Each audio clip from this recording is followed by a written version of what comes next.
Well, hello everyone, and happy September. How did this happen?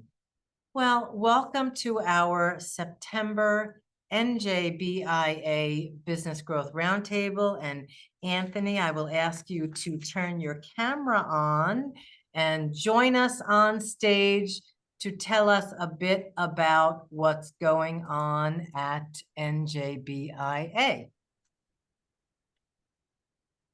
Thank you, Donna. How are you? I hope you enjoyed the summer. And hello to everyone this afternoon. I'm Anthony here at NJBIA. Thank you for joining us, like Donna said, to the Business Growth Roundtable. We at NJBIA are thrilled to have helped create this incredible initiative led by such an amazing group of women. For those of you new to NJBIA, we are the nation's largest statewide business association representing about 1/4 of all New Jersey employees. We offer custom developed opportunities with us here through our events, our magazine ads, and our podcast and television show, Minding Your Business. We also offer money-saving discounts, such as for all your business needs, such as payroll, healthcare, training, and 401k solution, and 24 HR support. Like I said, I'm Anthony, I'm one of the executive leaders here at NJBIA. Before we get moving along, I just want to let you know some events that are taking place coming up this month. We have the Women's Business Leader Forum, WBLF. It's in its 10th year celebration. It'll be taking place at Bally's Hotel and Casino on September 25th and the 26th. You can register online at njb.org, and you'll see that we are going to have so many amazing speakers there. We're going to have 12 breakout sessions, TED-style talks, panels, C-suite executive discussions, and so much more. Also on October 15th, we're going to have our 4th annual Energy Policy Conference, along with on October 17th, our 2024 annual membership celebration. So a lot going on here at NJBIA. I will drop my information in the chat, so please feel free to reach out to me. And with all that said, I'm going to turn it over to Donna Miller. Well, thank you. Thank you, Anthony. So, Vicky Hart, let me ask you if you wouldn't mind to join us on stage to introduce yourself to our fabulous sponsors, because you know these things don't happen in isolation. They do not happen without friends. Everybody needs friends. Hello, friends. I'm Vicky Hart, Director of Client Engagement at Paradigm Marketing and Design. We are an award-winning strategic agency recognized for our excellence in assisting businesses with a complex sale and enhancing the efficiencies of sales teams. And how do we achieve such remarkable results? By leveraging websites as powerful marketing tools, implementing strategic thinking to drive conversions, and leveraging data and marketing automation to make informed decisions. So if you are seeking to expand and elevate your business and inject some purpose into your lead gen, let's have a conversation. Now, as we talk about friends, I'd like to talk about our sponsors, because none of this happens without our sponsors. Liz Miller, who is the founder and president at Summit Place Financial. We're grateful for your partnership, Liz. Summit Place Financial Advisors offers focused, individualized attention, serving a select group of highly successful people like you who have outgrown mass market institutions. Success often brings complex investment, tax, and estate planning challenges, and Summit Place offers experienced, personalized, disciplined, that's something I could probably learn a little bit about, disciplined guidance to help achieve your financial goals and help simplify your wealth opportunistically. They collaborate with trusted professionals to provide a holistic expert approach to your financial journey. Of course, they are, Summit Place is an SEC registered firm. They don't sell products, earn commissions, or have quotas to meet, which is in your best interest. There are no hidden fees and no hidden agendas. And who doesn't love that? And next, what can I say about our next sponsor, Cal Thomas from Sandler Training? Well, the answer is not enough.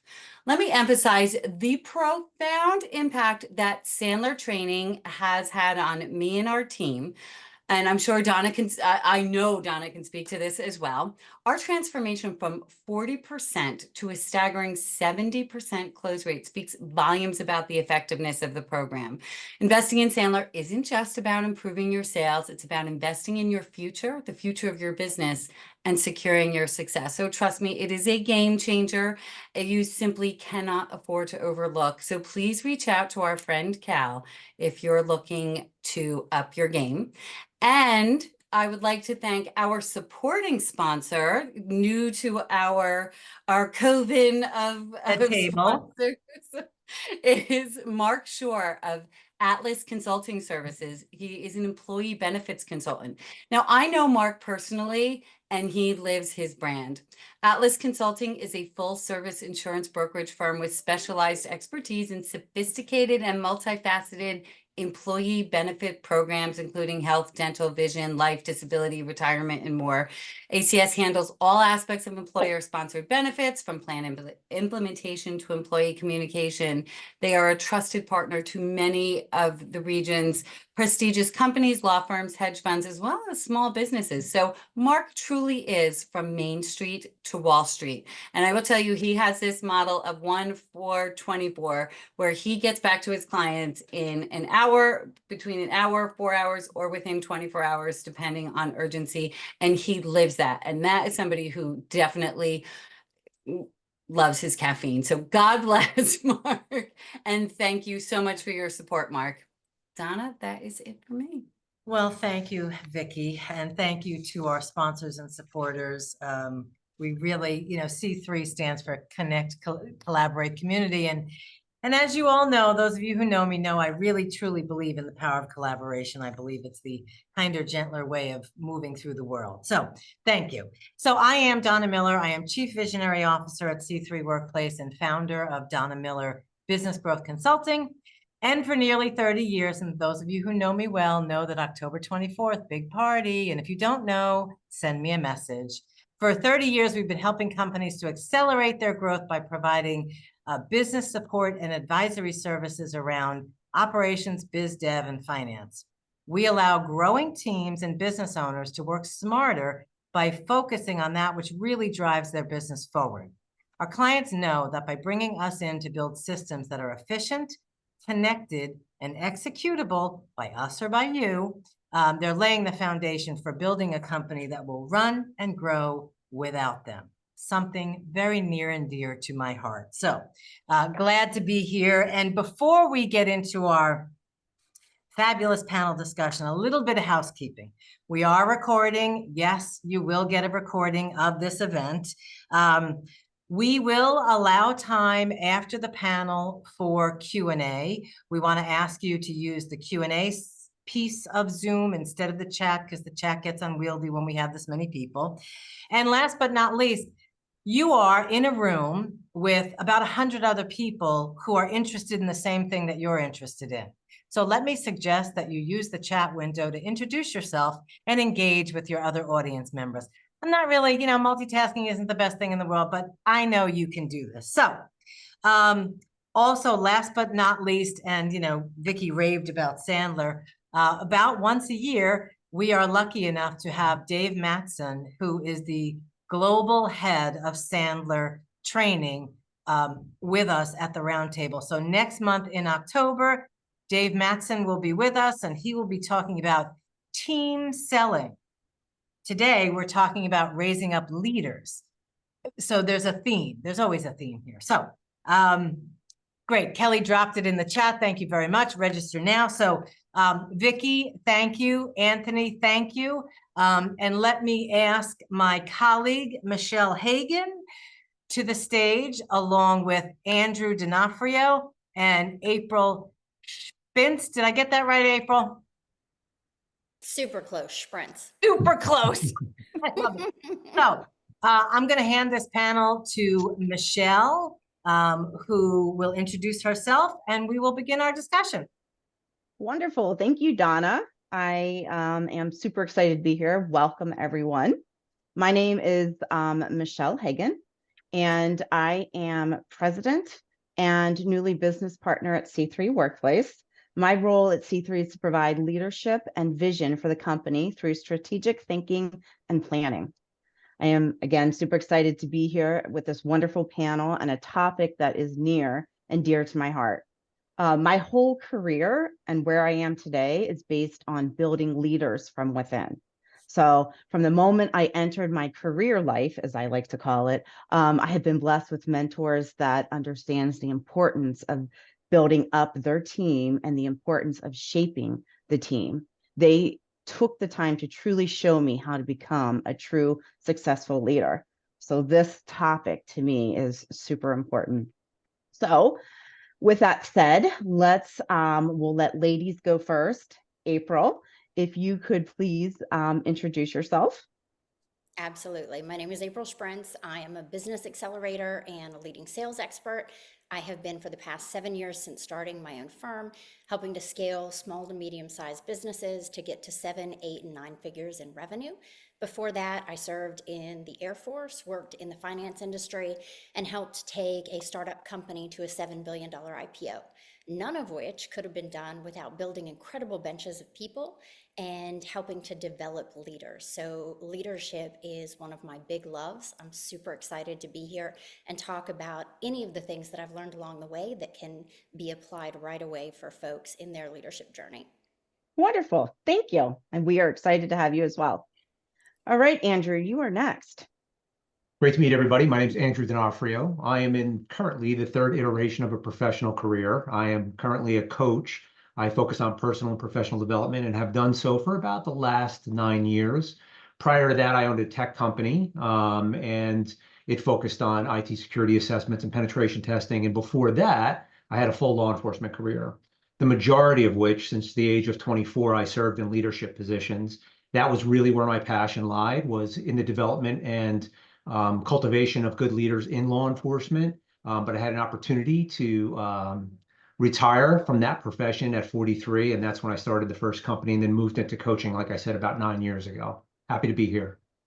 Wonderful. Thank you. So as you can tell, we have a great knowledge and experts on our panel today. So let's get right into it. Building leaders from within. As we were discussing and planning this webinar, it was immediately evident that there were many, many common key points on all of our lists on what is important and how you should build leaders within your organization. So in order to stay within the time frame, I'm sure you don't want to be here all day looking at our faces. We have narrowed we have narrowed this list down to our top 5 points we all agree are the keys to building leaders from within. So our first point is lead by example. This is a powerful way to influence behavior, build morale, and create strong culture. In my journey to leadership, I actually recall watching and observing my mentors, not closely, but also from afar. I was like a toddler watching their every move. Although now that I say that out loud, that sounds a little creepy. However, this allowed me to learn how to lead from experience, which I think is super important. As they say, boots on the ground. So April, let's start with you. What does it mean to lead yourself to effectively lead others?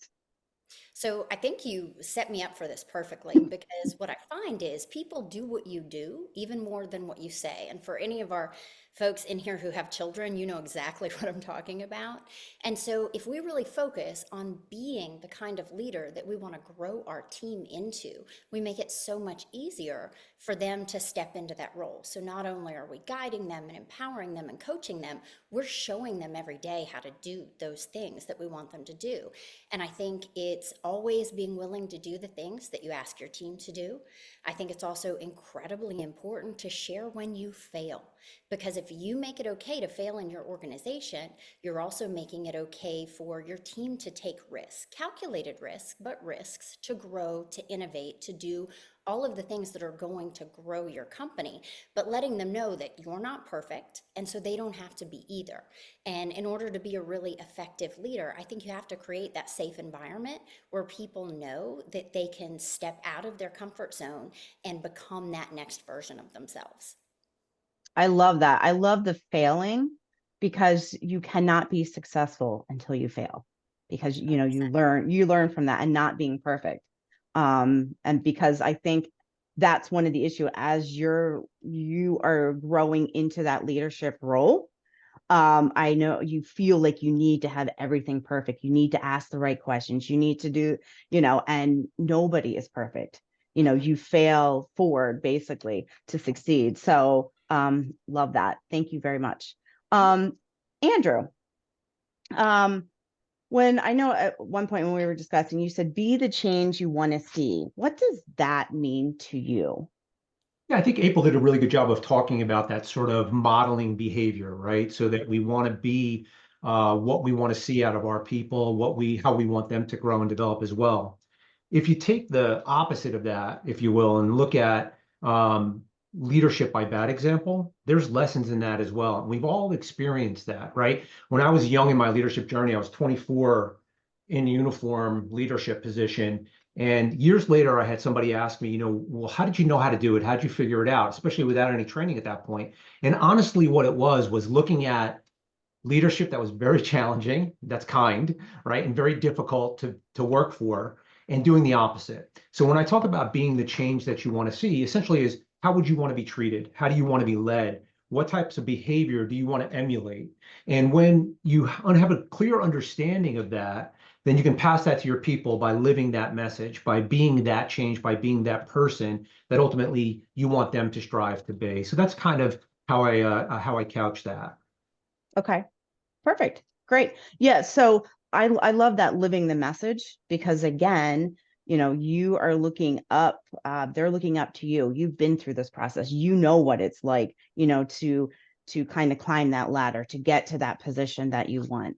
So I love the living the message. That's great. Donna, I know you are Donna and I work obviously very closely together. So I know you're a big advocate of walking the walk and talking the talk. Tell us a little bit and I more think, about that. Mhm.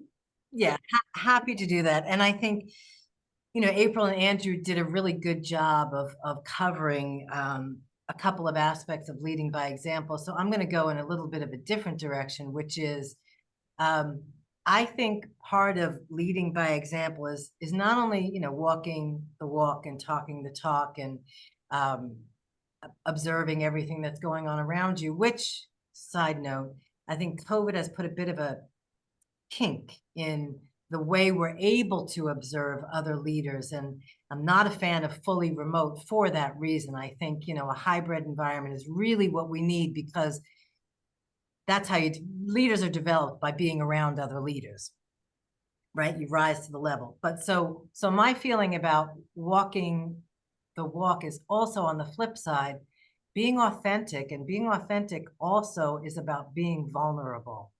I think that, you know, Michelle, you said as someone growing in the organization, and that's really where this conversation came from. If we want to grow our organizations, we have to grow our people. You know, April, you refer to it as bench, and we have to be raising up other leaders. And I believe that's what we're meant to do in this world. Part of that is being vulnerable and letting them know that not only might the failures come in the process or the project, but they might come in your emotional well-being at any given point. I mean, the truth is, we're people. We have personal lives, we have professional lives. They overlap all the time.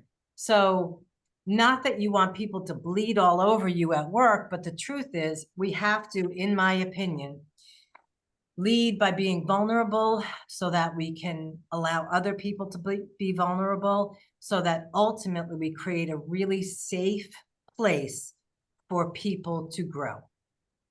So that's Right. kind of my, based on what, you know, April and Andrew said, that's really kind of what I think is really important.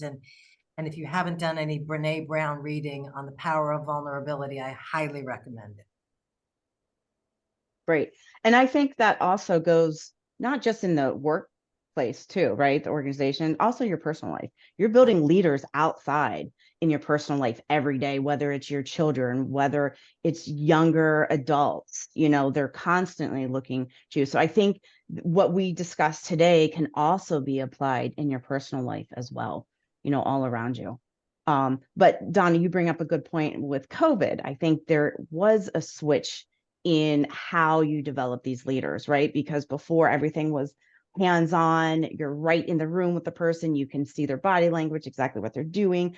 You can follow them from step A to step C, right? So, but when you're hybrid, it does make it challenging because you're not there watching their every move. So you do have to, discover new ways of being able to build those leaders up. So I'm curious, are there any, and this could be for any three of you, are there any ways that you feel that have worked for you since the COVID that have been able to build leaders up that are not your streamline ways of doing that?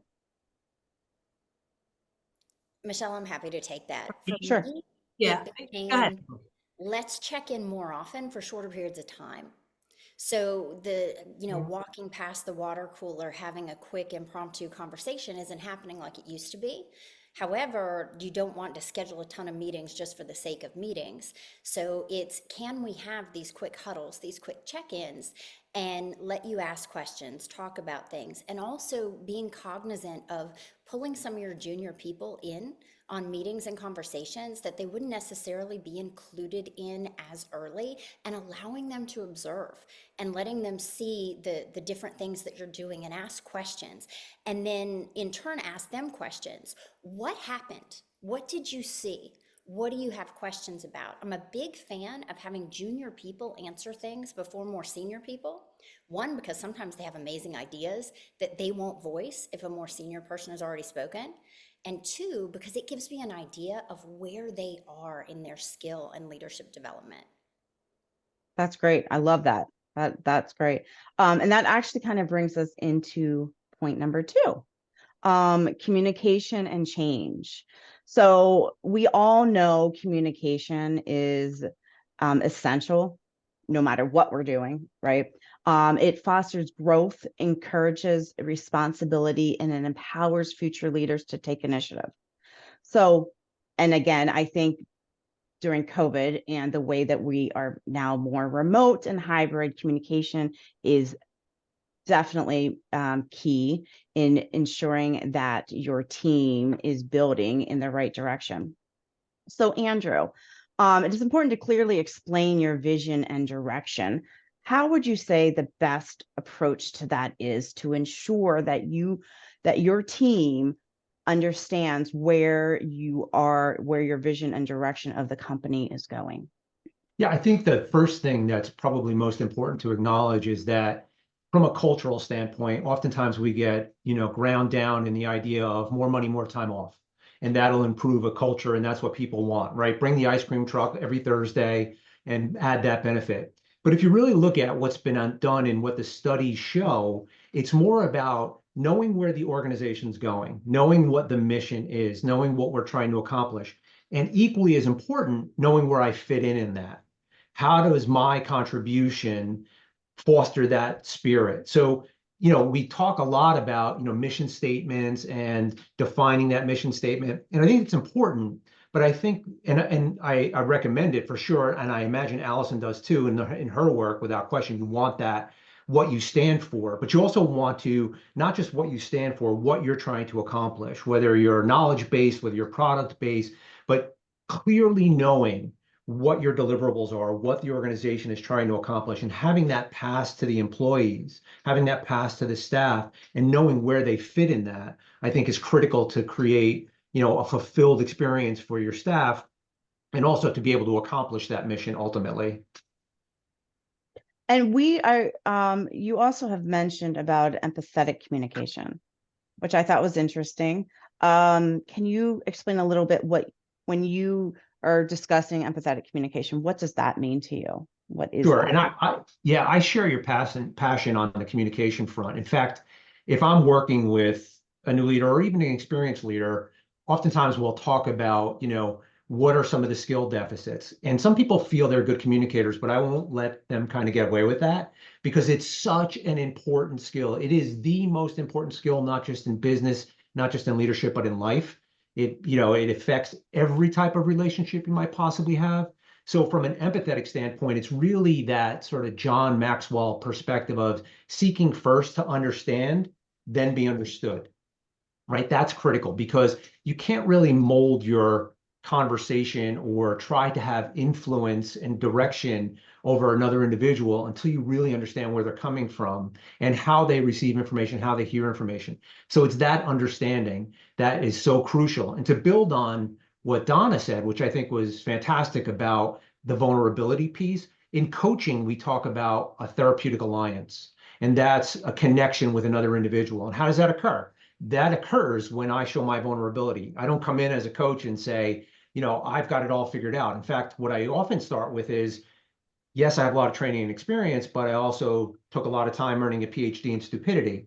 And here are the mistakes that I've made over time. And these are the things that, I can help you learn from, that type of thing. So it's the understanding of another individual. If you look at, Michelle, a lot of the use of like DISC assessments and that type of thing, really, what's the core of that about? The core of that about is understanding how somebody else is, how they receive and how they communicate, and not judging or criticizing or saying one's better than the other, but really just meeting them where they are and being able to facilitate that impactful conversation.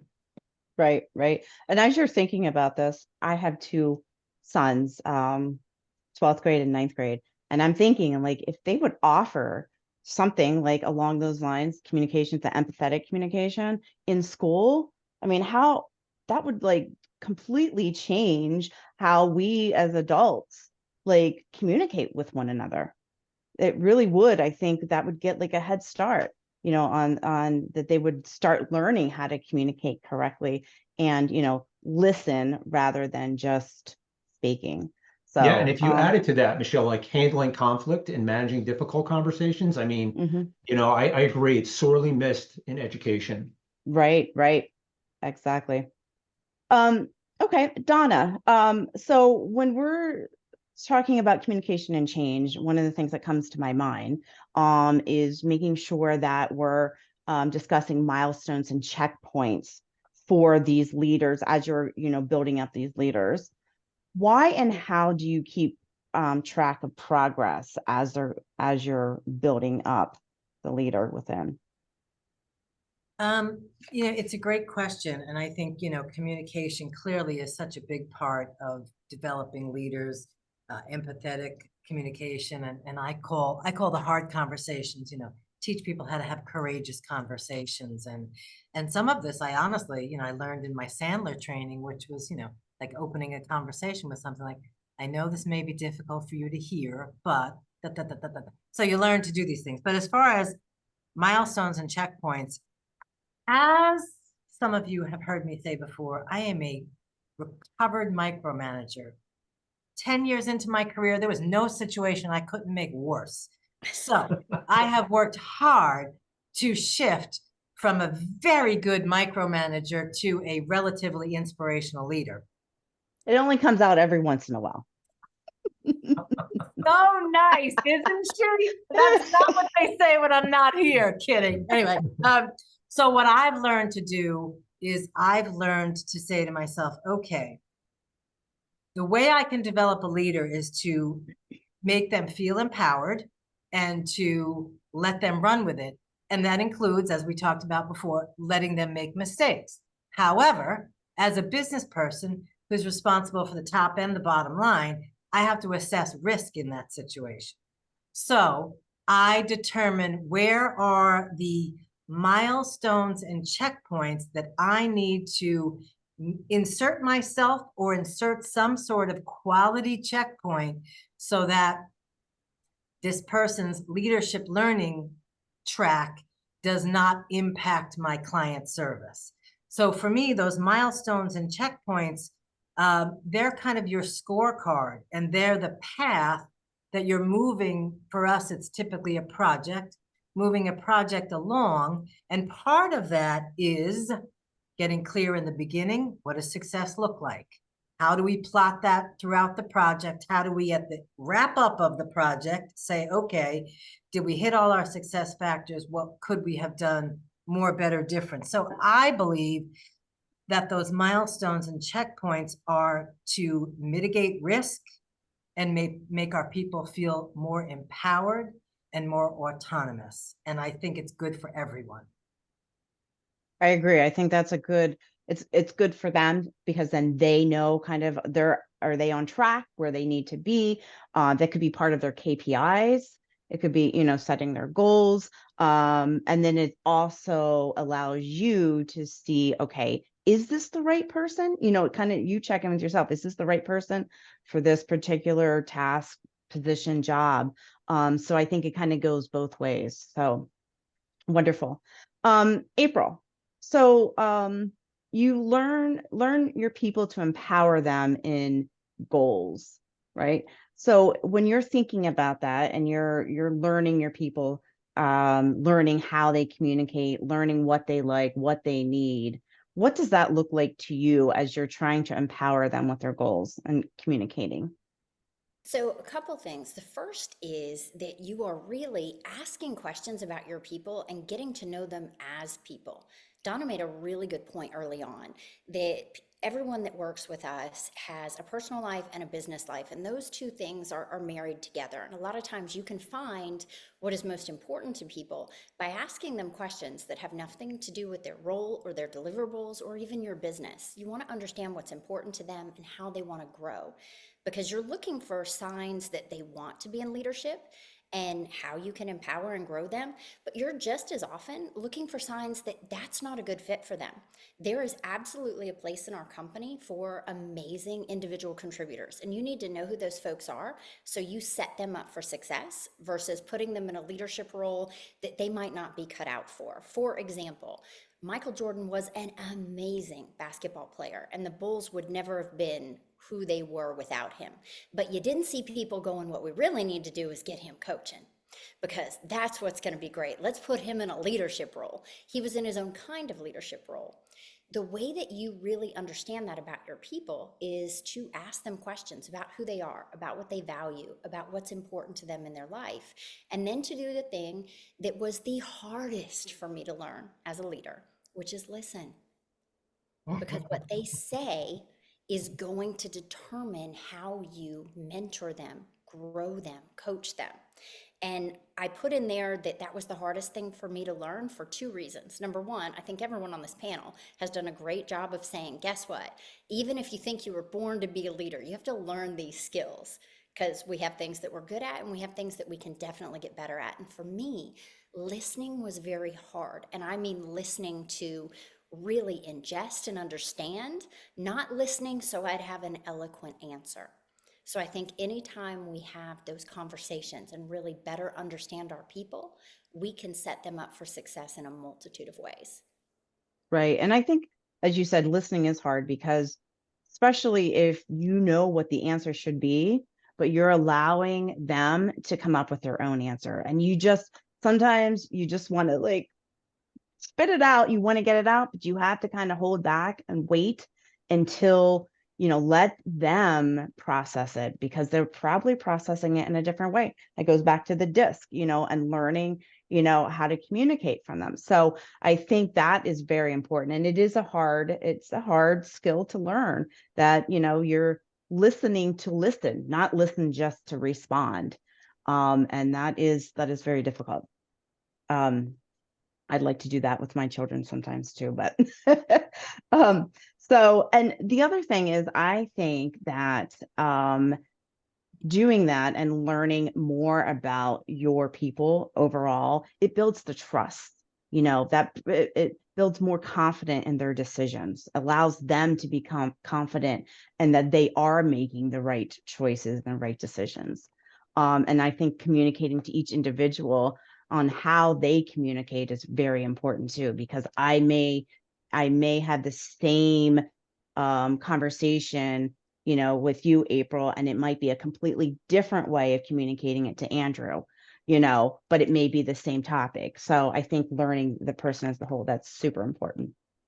Okay, so let's see, point number 3, which I call the big D word, delegation. This one is a doozy and it hits home for me. And I think probably for most leaders, it's the same. I think I struggled with this one the most, and I still do. I continue to struggle with it.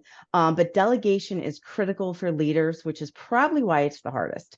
Delegation allows you to manage your workload effectively, develop your team skills, and focus on strategic priorities. You just don't want to let go sometimes, but sometimes you have to. April, we'll start with you. Why is delegation so important? So I see it as twofold. The first one is every time I delegate, I get an opportunity to observe how my team member is going to handle it. And either I'm going to learn an even better way of doing it, or I'm going to learn that there's an opportunity for me to help them increase their skill set in that area. The other thing is, we are always trying to work ourselves out of a role. Whether you're a parent and you're trying to grow and help develop an independent, amazing person who doesn't need your help, or you're a leader who is really looking to build an organization that can run without you. Because that's when you know you've been really successful. When you're not there and your people know exactly what to do, have a basis to make decisions on, and aren't afraid that without you, things won't go well. Right, right. And I think, it also, again, it goes back to empowering the team and building the trust, right? You're delegating, you're showing, hey, look, I trust you. I'm going to give you X, Y, and Z because I trust you. I know you're going to make the right decision. So it builds trust, it builds their confidence. It also helps in their professional development. And then, of course, reduces your workload. And then it could also create efficiencies and productivity as well, because again, as leaders, you tend to take on more, which some of those tasks that someone else could probably get done quickly, kind of continues to fall down on your list. So I think that could definitely, help the efficiency and productivity for the team and the organization overall. So super important. So Andrew, we talked about why this is important. When do you feel is the best time to start delegating? I think it's, from the jump, right? From the outset, and April said something that's really profound that I want to drive a nail in, because I think it's so critically important. What I say to leaders oftentimes is that, you don't delegate for a couple of reasons. One, it's either leadership laziness, where that you feel there's a lot to invest in another person. I have to teach them this. It's just easier if I do it myself. That's what we hear. It's just easier if I do it myself. Or what we call leadership arrogance, which is nobody can do it the way I do it.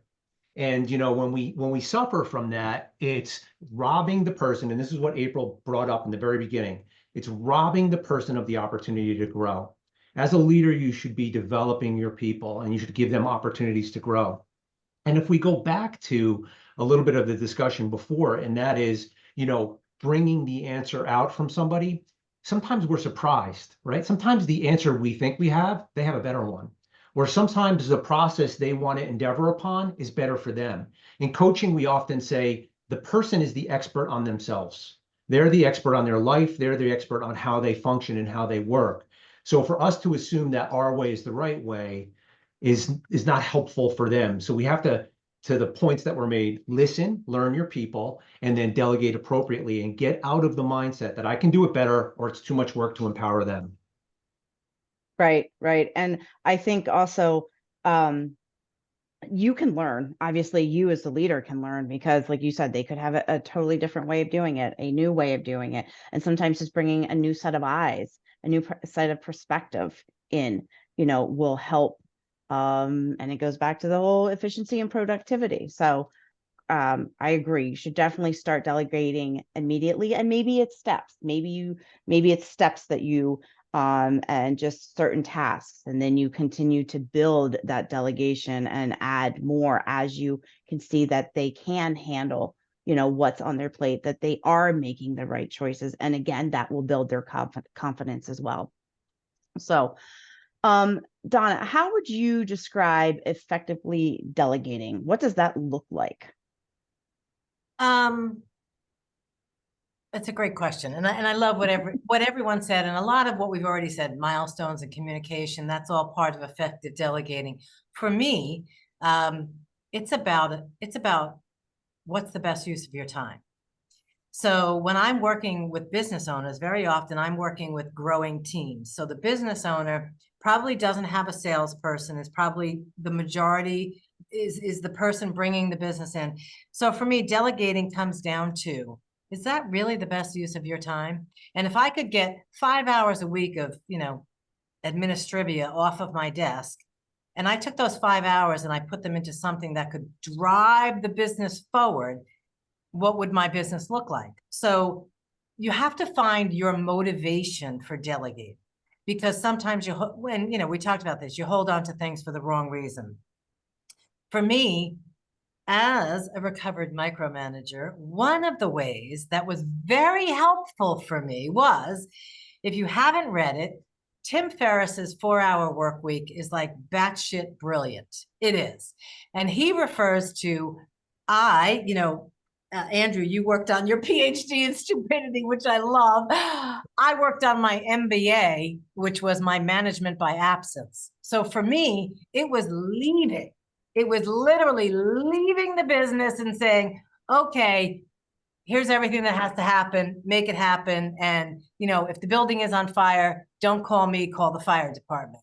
So I think effective delegating comes to different people in different ways. I think as an organization, we have learned spoon feeding doesn't work for our organization.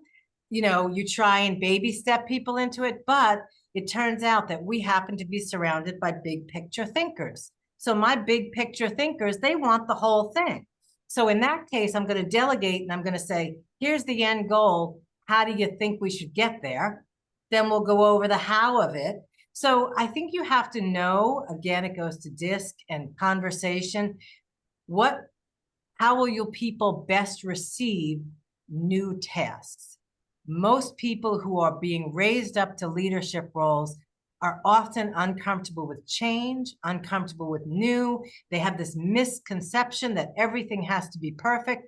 So know your people, know what their personal strengths and weaknesses are, and delegate according to that. And have a system. We happen to use a project management software called Asana.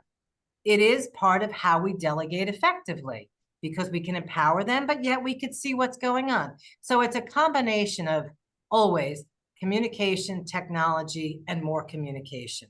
But I think everybody has to find their way to delegate effectively. And if you're interested, I actually have a tool called a time tracker and task return on investment calculator. And I always say, Could we make that any longer? Yes, I could. What if I tried? But basically, what it does is it says, okay, for a week, kind of track what you're doing and break it into 3 columns. I will never give it away. I will train someone to do it. I am an idiot for doing this.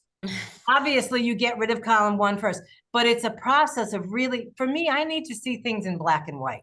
Like in my mind, it doesn't get organized. I need to see it in black and white. So it's a combination of knowing who you are and who you're delegating to really effectively delegate. Right.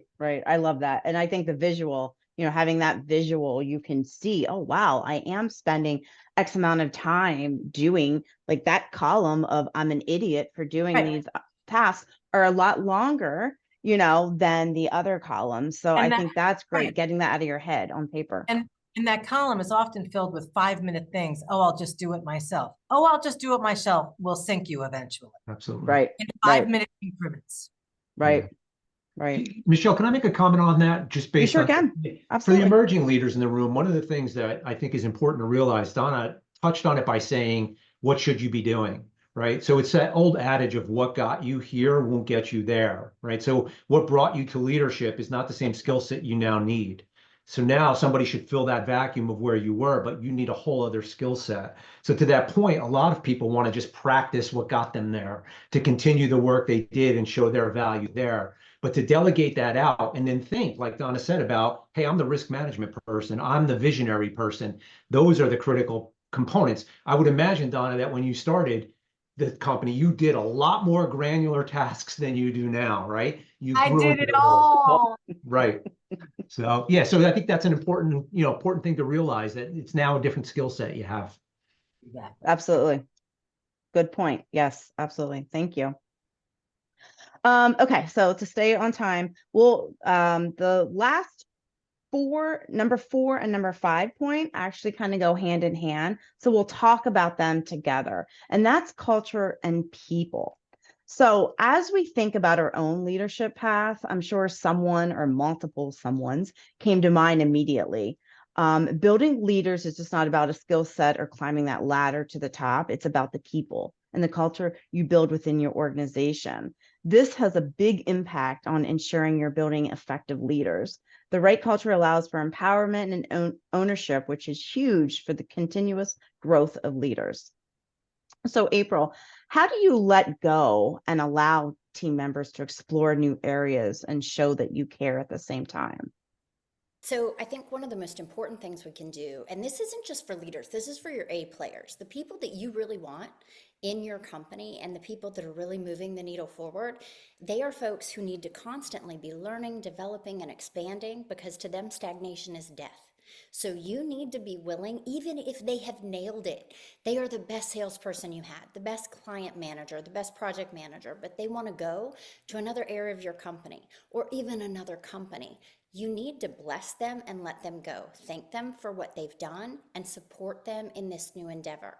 And I think a lot of people approach it with fear and scarcity, like, I can't lose that person, we won't be able to do it. You're going to lose them either way. They've got to grow. But if you let them go in a way that supports them and shows them that you care more about their career development than you care about filling that slot and filling that role, those folks are now going to refer people to you. They're going to say, oh, you want to work for that leader. And that helps you continue to build that bench and continue to support all of the folks that are part of your team. So sometimes letting them go is the best leader move you can make, both in the short term and in the long term. I love that too. And I agree. And I think that's kind of part of the process, as we had said before, letting go, whether that's like letting go to the new, the next stage of their career, or even just like you said, leaving the company. I think that is part of the process, and that's a part of you building them up as leaders. So you should feel that should be success. That should feel like a success to you, because they do want to continue, right? So Andrew, I know one of our discussions, you had mentioned about working on the whole person, right? When you're working on the whole person as a whole, and that kind of goes back to some of our conversation with the prior, but what does that look like to you when you say working on the whole person? Can you explain what that means to you? Sure. At the outset of the discussion today, April brought up about learning the individual. She talked about, appreciating where they come from outside of work. And that's kind of what I mean, right? One of the things that I often say is a presupposition to learning and growing is we suck at compartmentalizing. We think we're good at it, but we're terrible at it. We think we're going to put something in a box. I know, Donna, sorry to disappoint you. We think we're going to put something in a box and not have it bleed over, but inevitably it does. If you're having challenges at work, it's going to bleed into your relationship at home. If you're having challenges in your relationship, it's coming back to work. If finances are an issue, it's going to impact you. If your health's an issue. So when we talk about it, now I understand obviously that, especially in today's culture, there are boundaries. There are boundaries that we need to respect of what somebody's willingness is to open up and talk to. And as a leader, we're not necessarily therapists, though it can absolutely feel like that. But that's not necessarily a role either we're comfortable with or should take. But I think it's important that we do appreciate that outside the confines of this workplace, they have a life. And if we can at least provide the resources and outlets and assistance for them to develop and work on themselves in their entire life, we get a better, more productive, happier individual, which impacts the entire culture. So even from a coaching perspective, I always look at what is going on. You might come for one reason, but we often talk about what are the ancillary factors. So I think we have to consider in leadership all the things that affect our people. I agree. And I think it goes back to listening, You know, it goes Yes. back to listening. Sometimes you don't even really need to say anything, but just listen and understand, you know, let them know that you care and that you understand that their work is not their entire life, right? So, and Donna, so obviously there are mistakes. You know, mistakes are learning opportunities, right? And sometimes you recognize not everyone can move from a doer to a manager or leader. How do you recognize that? And what do you do in that situation? You know, April kind of talked about this a little bit as well. You know, I am long past the point of trying to fit a circle into a square. I did spend a fair amount of time trying to do that. And I'm here to tell you it doesn't work, no matter how hard you try.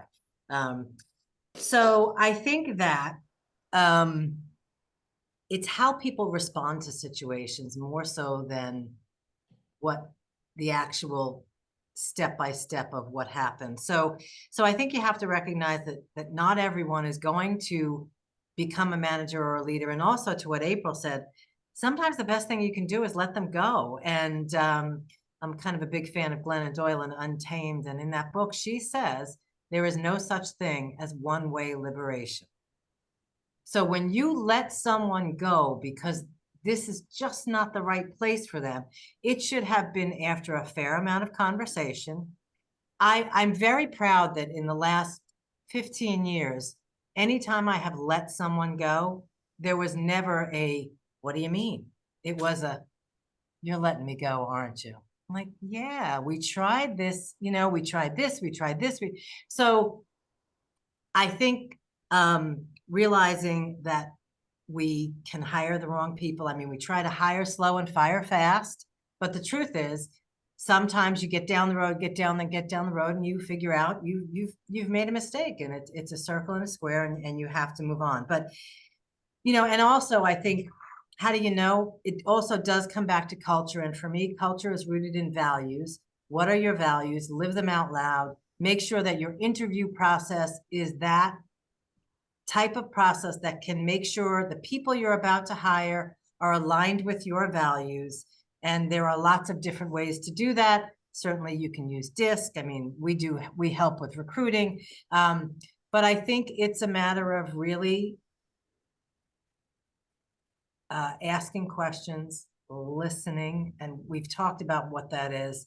Right. And don't listen with happy ears. Right. Right.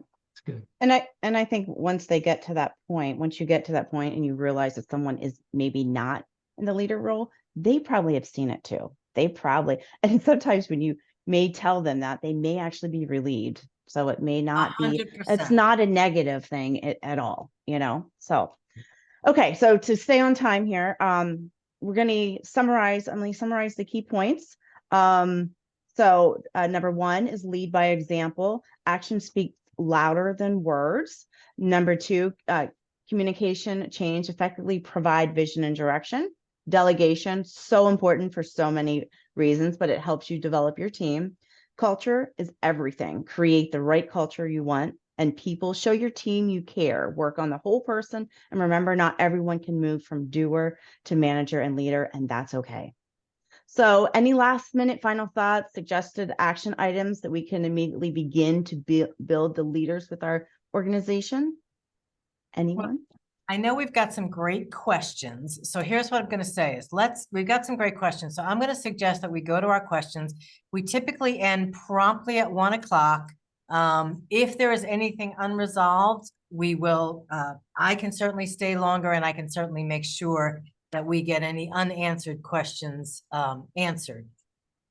So Kelly, take it away. I see we've got questions. Yes. Oh my gosh. And thank you all so much. This has been such a great conversation, a very high level conversation for leadership. And all four of you were just simply marvelous. So thank you all much. And we got a lot of really, really awesome questions. And we're not going to get to all of them, but let's just jump in because I know that they're good ones. So first off, from Laura Jennings Pitch, she says, as an optimist, I believe every member of my team has the ability to lead, but as a realist, I also know that leadership is not for everyone. What are the specific tools and traits I should use or look for to identify who is ready for leadership and who is best suited in other roles? I'll pick one unless you want to. I'll go. Who I just wants to want go? to keep being the first one to do it because I've got some fantastic people here. For me, I am looking for the people who want to lead. I feel like being a leader is like being a parent. It's a little like getting a tattoo on your face. You need to be certain that it's for you. It requires a lot, right?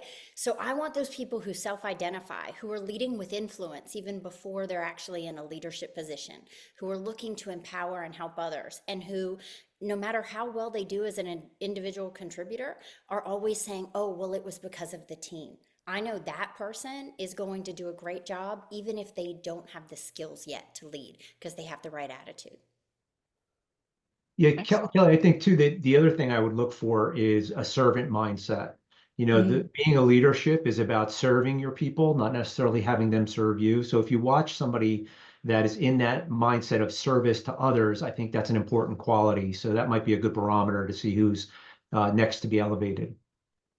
I agree, Andrew. And I think as you get to know your people, because we want to be mentoring the whole person, you're going to get to know them personally, and maybe even during the interview process, there are some questions that might, elicit some personal information versus professional without crossing a line that you shouldn't cross.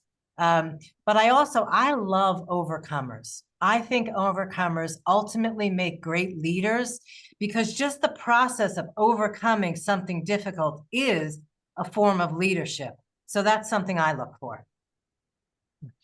That's awesome. And it also touches on the listening aspect, where when you learn to listen, you hear more than the person says. And I think the more you practice that, the better you get at it. So thank you all. That was great. So next question kind of goes back to what we were talking right before we went to Q&A is sometimes with a growing business, we'll outgrow some of the people. So how can you recognize when it's time to have the conversation with a loyal employee that is no longer a good fit? So what are either the hints or what is the recognition you would have at that point? Donna, you can go. That is not an aha moment. That is a slow progression of many, many conversations. And some of them are courageous conversations. But I think that you have to realize there's no big red flag. It's the erosion of things not happening the way they're supposed to, or things just being more difficult than they typically are. So, I think that's, again, it's the circle and the square. How does that show up? Missed deadlines, miscommunications. Oh, I thought you meant. Unhappy clients. Those are all signs that something's not right. Absolutely. Yeah, it's a timely question for me. I was working with somebody this morning who's firing somebody after 30 years of employment. So we talked about, that's a long That's time. hard. That's a really slow burn, right? But it's as of late. And so it is exactly what Donna described. It's disengagement, it's failed projects and client engagements that person was responsible for.